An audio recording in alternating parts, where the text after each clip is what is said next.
Hi there, I'm Zach Kircher, and you're watching Kircher Talks Entertainment. One of the trends that I've noticed lately is that people seem to be talking a lot about how ridiculously expensive a Disney trip has become. And on one hand, yeah, people are right. My friends are starting to ask how we afford Disney so often, right? Listen, we don't. I am in a staggering amount of debt. That's why I use Disney Math. My budget is tighter than my grip on reality, but my guilty pleasure is Disney trips. Even though I'm trying to save as much money as I possibly humanly can this year, I still go to Disney quarterly. Are you guys in any kind of debt right now? Mine's pretty minimal, I think.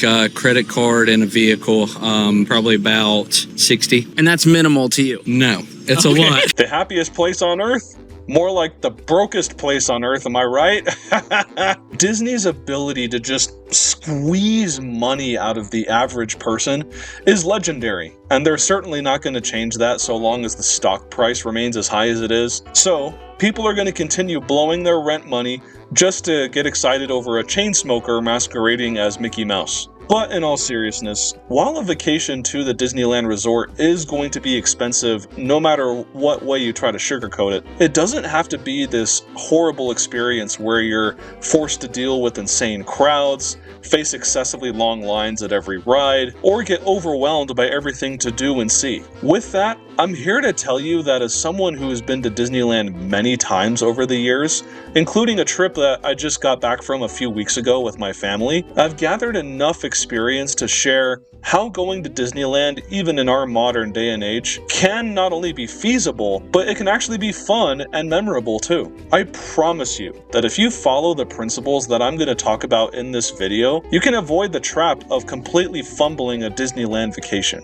And understand that I am going to be talking about Disneyland specifically because I was born and raised in Arizona and I still live there to this day, so it's easy for me to get there compared to going all the way to Florida to Disney World. And so the advice I'm going to give here may not necessarily be applicable to the Florida experience, more specifically the California one, but I hope it's helpful to you either way. And on that note too, if you have any doubts about my credentials and being able to offer the advice I'm about to share with you today, consider the fact that for the maybe 15 times I've been to Disneyland over the years, this most recent trip that I took with my family, specifically my parents, my wife, as well as my 2-year-old daughter, that was one of the best that I've ever had. This is why Disneyland vacations are easy to screw up, as well as how you can avoid the mistakes of your peers. I'm going to structure my arguments around 3 key points. The first one being that you need to do your research, 2, that you need to set a budget, and 3, you need to manage your expectations. Let's go ahead and jump into it by talking about the first one, doing your research. So before you do anything, and really I must emphasize anything, understand that you cannot, I repeat, cannot do a vacation like this on a whim. What I'm about to say sucks that it's the case, but there's a surprising amount that you really need to know about how Disneyland operates, as well as the culture that surrounds park attendance in order to take advantage of the system. If you don't, you're just going to be subject to the same problems that every other unfortunate fool ends up complaining about when they go to Disneyland. A lot of these things are Disney's fault, especially post-pandemic. In an ideal world, we'd be able to go to a theme park just randomly, get tickets when you're there, and then simply exist in the space without having to use your phone. But the way of it is that you're basically required to think and plan around everything you do. And so that leads me to my first point. Deciding when you actually go to the place is going to be crucial, because the time in which you go to Disneyland could really make or break your whole trip. Unless you're like a Southern California resident already and you can just basically go any day you want, it should already be a given that if you're planning on traveling to Anaheim, California, you're a moron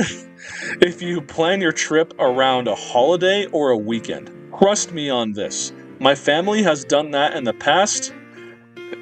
It did not work out well. If you want my advice, the sweet spot to plan your vacation around is Tuesday through Thursday. But even when knowing that, when do you truly plan your vacation then? Well, the nice thing is that there are going to be websites out there that if you just do a quick little search of like crowd levels for Disneyland, those websites are going to be able to make educated guesses based on factors like pricing promotions that Disney occasionally does to drive, traffic to the park. The Anaheim Convention Center is across the street from the Disneyland Resort, and so events that are going on there could drive up prices as well as drive up demand for the park. And, of course, like I said earlier, holidays. But once you figure that out, then what? Well, here are some other things to think about. Like I said, I'm an Arizona resident, and so it's easy for me to just drive there because it's like a 6-hour drive, even when you factor in rest breaks and traffic and whatnot. But even with that being the case, like, do you rent a car or do you just drive your own? And of course, if you don't live close enough, say like, in the southwestern United States, then you really do have to start considering airfare at that point. And so it becomes a game in order to check all of these airfare websites and see what the cheapest tickets would be to fly to LA.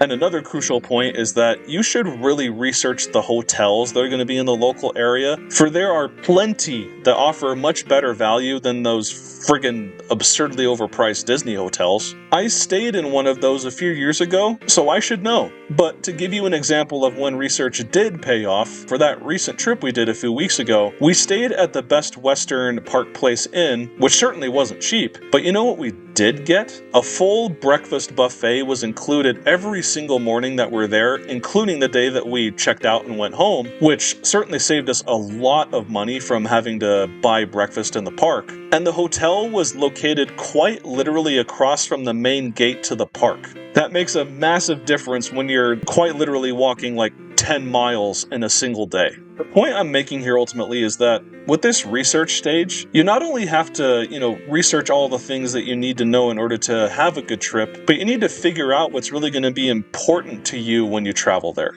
That goes for both the logistics of getting to California, your sleeping accommodations, and then what you end up doing in the parks themselves, too. You cannot, and realistically should not, try to meticulously plan everything you do when you're in Disneyland, because if you do that, you're just going to end up disappointed when things don't quite work out, but you should at least get as much of an idea as what you can expect, so you can make some semblance of a dreams list, and then you can go in doing things with intent, and then just try to prioritize what matters most to you. And that leads into my next point, which should also be done with intent: budgeting. Now, to set the stage here, if you'll indulge me, I'm thankful every day to have been born to goodly parents like my mom and dad. For as many great qualities as they had, and still do have, their stewardship over their money has always left a massive impression on me. My parents were the kind to where, say if I really wanted a new video game for the original Xbox, when I was a kid, they would straight up give me two options. It would either be that I wait until a birthday or Christmas for that game, or I pay for it myself. And yes, they instilled that mentality to me even when I was an elementary school kid. And so, as you can well imagine, they practiced what they preached in their own lives too, to where they did not go into debt for nice things, or rather even just necessities. They paid for everything in cash, like cars, home repairs, and of course vacations too. And bear in mind that big vacations for our family pretty much were going to Disneyland, and that would happen maybe every 1 to 2 years when I still lived at home. And with that too, my parents didn't shy me and my older brother and sister from the fact that when we'd go on these trips, it would cost them over $1,000 pretty much each time. And consider the fact that, when this was happening, this was the early to mid 2000s or so. And so even back then when prices were much lower, it still added up. So, whenever my mom would say no to me wanting a churro or a Mickey-shaped ice cream sandwich when I was in the park, and she would tell me to eat my peanut butter sandwich and pretzel twist that we packed in the hotel, I'd be bummed out a little bit. But I ultimately understood that my parents already spent a lot of money for our family just to be there in general. So I tried to just appreciate what I did get, which, again, was to be in Disneyland. So, all of that preamble is to say that since moving out of the house and getting married to my lovely wife of nearly 10 years, in that past decade, my wife and I have gone to Disneyland a grand total of 3 times. And I swear, each time we have gone, my wife and I having both been taught to be frugal by our parents, we saved up and paid for all 3 of those vacations with cash. We paid our tickets and our lodging in full ahead of our trips, and then we made sure that we had enough money set aside so that when we were there, we could afford things like gas and food, and we didn't have to worry about just accruing a bunch of debt to pay later. That might sound crazy to you, but it works. Like, you know, if you apply discipline in your own life and you try to pay for everything in cash in general and not carry a debt from month to month, you can afford a trip like this too. Now, when you are in the planning stages of your trip though, there are some little like money-saving tips that you should consider. First of all, I mean, tickets are the most essential thing that you need to pay for in order to actually,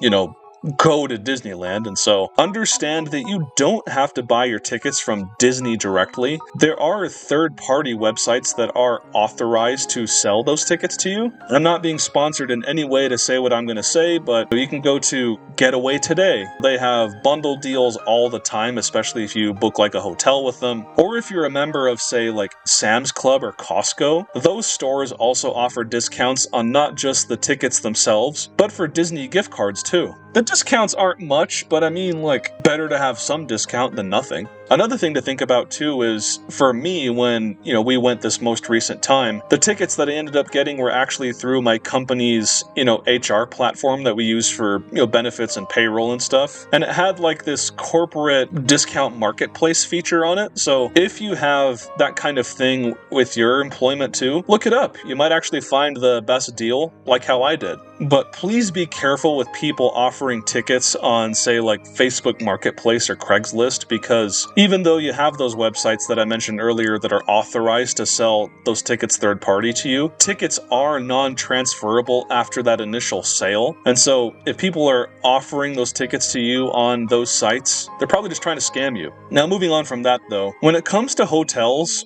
that one website I mentioned earlier, Getaway Today, is an option that you can go with because, like I said, you can bundle them with the tickets you buy too and save even more money. But there are tons of websites out there that you can go to and compare prices, so just shop around, see what the best thing you can find is. And then there's food, which can genuinely be like the secret budget killer. Know this.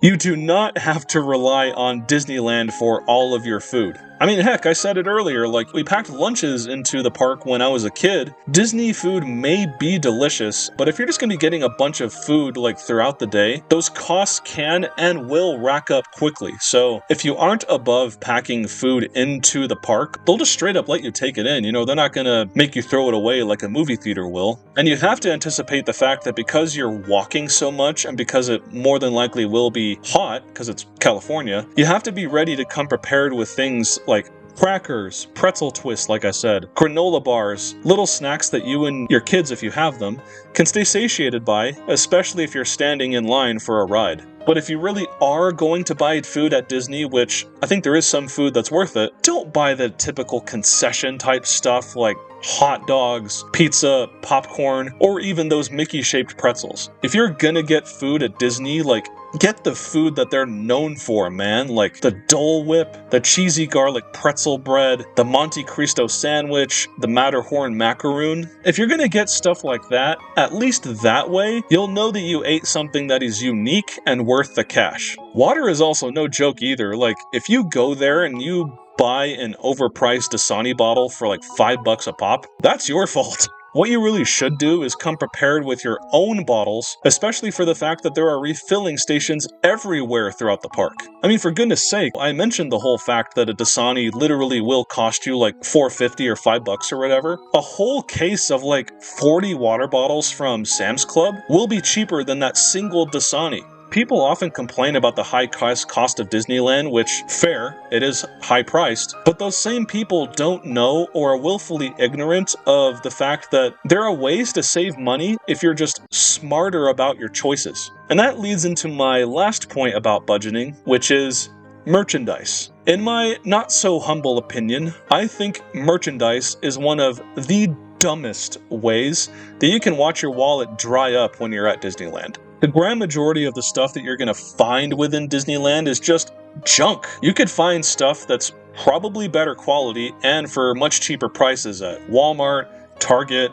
Amazon, or screw it, even Etsy. I mean, if you really want a pair of Mickey or Minnie ears, again, you don't have to get it at the park because it's probably going to cost you like 25 or 30 bucks a pop. So just get them from a third-party source, since you're more than likely going to find something cheaper and better. The same could be said for like those replica lightsabers or the Loungefly backpacks, which are everywhere in the park. And like with the food, as I said earlier, if you're really insistent on getting some kind of keepsake from Disneyland, save your money on something that is truly special and one of a kind. I can think of no better example of this than the Silhouette Studio on Main Street. You can go in there and there are these highly skilled wizards of paper cutting with scissors to where you'll sit down and within minutes they can cut out just this meticulous portrait of you that they take with like black cardboard paper, or cardstock, sorry. They put it against a background and it's this really nice little frame that you can put up on your wall. If you're really going to get merchandise from Disneyland, that's the kind of thing you should strive for. Things that will actually stick with you rather than just some made from China junk.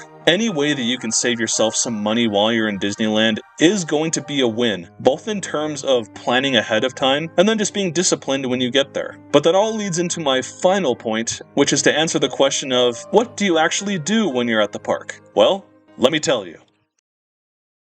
So I've talked a lot in this video already about planning your trip, but there really is only so much you can do to plan ahead, because once you're at Disneyland, you have to be ready for the possibility of anything and everything going wrong. And what could go wrong exactly? Well, all of the following could. The crowd levels were forecasted to be low, but the crowds are anything but that. Rides that you really wanted to go on are under refurbishment. You didn't think to bring a power bank for your phone and it dies. You didn't think to wear comfortable athletic shoes and you get blisters. Going on certain rides has given you motion sickness, but you forgot to pack some Dramamine and Tylenol. And to give a very specific example, you have no idea that your toddler is terrified of the carousel and does not want to ride it. I could keep going, but just know that some hiccups on your trip are going to be factors outside of your own control, and others could be potentially issues of your own making. And I would hope that by bringing up some of these issues that I've just said, it can help you save some real headache, but you can also be prepared yourself. I would hope, though, that by bringing up some of these issues that I've just said, it can help you save some real headache if you come prepared and keep those things in mind.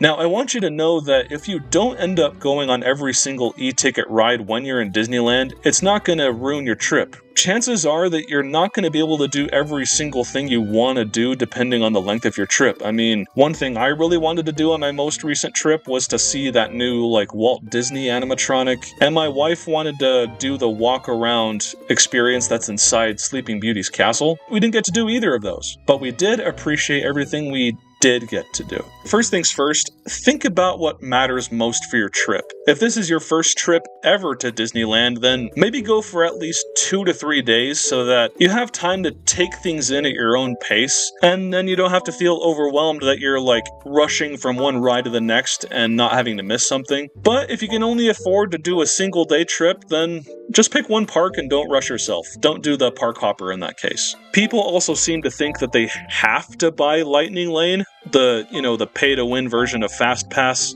Oh man, I really miss the old version. But depending on the day you go, you might not even have to buy it. Honestly, if the average wait time for most rides is under 20 minutes, just don't buy it. On our most recent trip at the end of January, we chose not to buy it, and the longest we had to wait for a single ride, even in the standby line, was half an hour. Now, if there is a ride you want to go on that has a long wait, there are some things to consider here. The first of these is Disney's best open secret, which is single rider. This feature will make it so that if you go in a single rider line with, say, your whole family, everyone is going to be separated into different ride vehicles. So if that is going to make or break it for you, then maybe don't do this. But if you're willing to have your party broken up just to maximize riding as many rides as you can, you really should consider it, because it'll turn a long wait into basically no wait at all. I mean, take Radiator Springs Racers, for example. No joke, that ride literally has a 90 to a 120-minute wait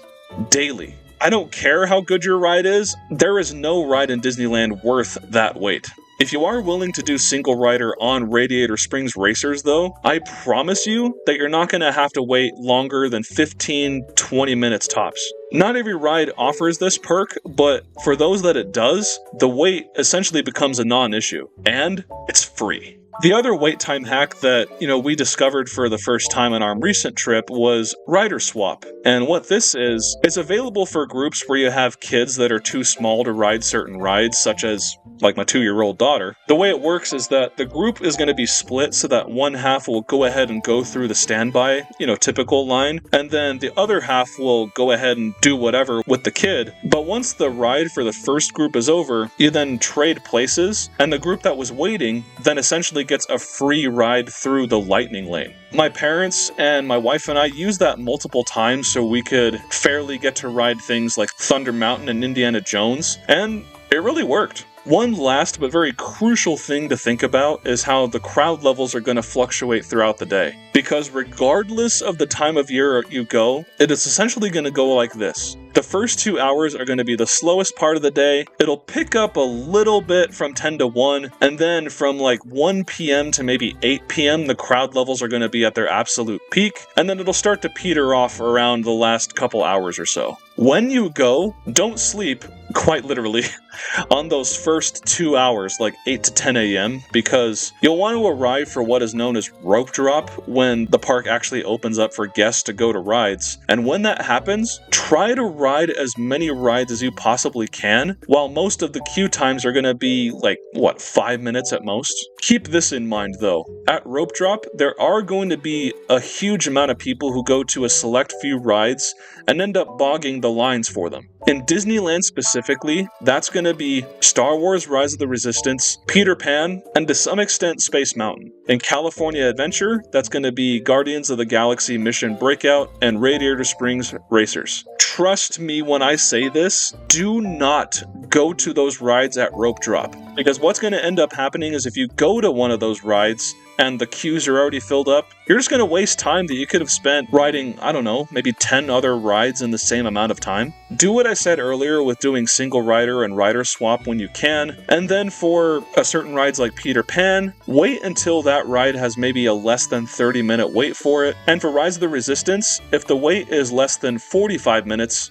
do it. Your most valuable resource at Disneyland is not going to be money, it's going to be time. Do not waste it. Now, at the end of the day, I'm not giving all of this advice because I'm some kind of Disney adult or I'm offended that people are criticizing Disneyland. I am far from what you would call a Disney adult, believe me. I could have made a whole series giving crap to Disney for all the dumb decisions that they made over the years, particularly for what they've done to the parks in the past, several years or so. What I am really getting at is that, warts and all, going to Disneyland still can be a very special experience, and it saddens me when people completely squander their potential for a legitimately fun vacation with their family, either because they made dumb choices, or they're just unaware of some of the things that I've just told you. My hope is that anyone who watches this video and is interested in giving Disneyland a shot can learn how to apply those principles to plan for the best trip they can. I believe very strongly that people in our very overworked world, you should take time off and enjoy your lives through travel, but you should also do so with intent